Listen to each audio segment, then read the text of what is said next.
Superstar Shakib খানের দরদ নিয়ে সমালোচনা যেন থামছেই না। তবে তুফান ঝড় থেমে যাওয়ার পর আবারও হলে দর্শক টেনেছে সিনেমাটি। এদিকে সামাজিক যোগাযোগ মাধ্যমে সমালোচনার পারদ উঠছে দরদহীন নির্মাণের বিস্তারিত বুলবুল আহমেদ জয়ের প্রতিবেদনে।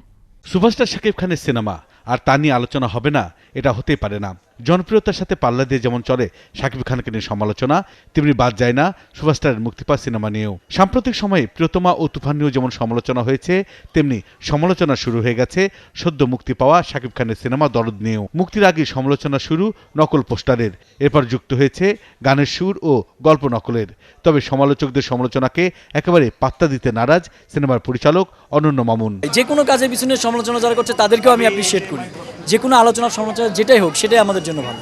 প্রথম সপ্তাহ পার করে দ্বিতীয় সপ্তাহে দরদ, ইতিমধ্যে সিনেমাটি দর্শকের মন যেমন ছুঁয়েছে, তেমনি সিনেমাটি নিয়ে সমালোচনা করছে অনেকে। প্রথম দিকে অতটা টুইস্ট ছিল না, কিন্তু লাস্টের দিকে খুব ভালো লেগেছে দেখতে। বিরতির পর যে অংশটুকু ছিল সেটা খুব বেশি ভালো ছিল। মানে যখন বুঝায় যে ও হচ্ছে মানসিক সমস্যা ছিল না, ওটা খুবই ইন্টারেস্টিং লাগছে।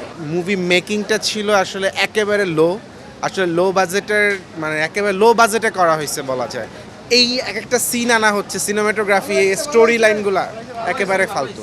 সে একজন স্টার, তাকে নিয়ে তো সমালোচনা থাকবে। আসলে দরদ নিয়ে সমালোচনা করার কিছুই নেই। বাংলা মুভিকে সারা বিশ্বে 22টি দেশে যেখানে একযুগে মুক্তি পেয়েছে, সেখানে সবাই প্রশংসা করা দরকার। যারা সমালোচনা করছে একটা কথাই বলি যে ঘরের শত্রু বিমর্শনরা, আমরা যদি একটু নকলও করি তাহলে নকল। এই যে শাকিব খানের তুফান ছবির ডায়লগ থেকে যে পুষ্পার ডায়লগ করছে, এটা যদি আগে হইতো তাহলে তারা কি বলতো, মেনিসে আমরা বাঙালিরা, মেনিসে বাঙালি জাতেই তারা পিছে টেনে ধরার মতন অবস্থা। দরদের প্রশংসা করেছিলেন দর্শকেরা, পাশাপাশি প্রশংসা করেছেন শাকিব খানের অভিনয়। এছাড়াও এই সিনেমাটি নিয়ে সামাজিক যোগাযোগ মাধ্যমে যে ধরনের সমালোচনা করছেন তারও উত্তর দিয়েছেন এই দর্শকেরাই। দর্শকরা বলছেন শাকিব খান যদি ঈদ ছাড়া এভাবে তার সিনেমা উপহার দেয়, তাহলে দর্শক যেমন হলে ফিরে আসবে, তেমনি ফিরে আসবে বাংলা সিনেমার সুদিন। বুলবুল আহমেদ জয়, ৭১, ঢাকা।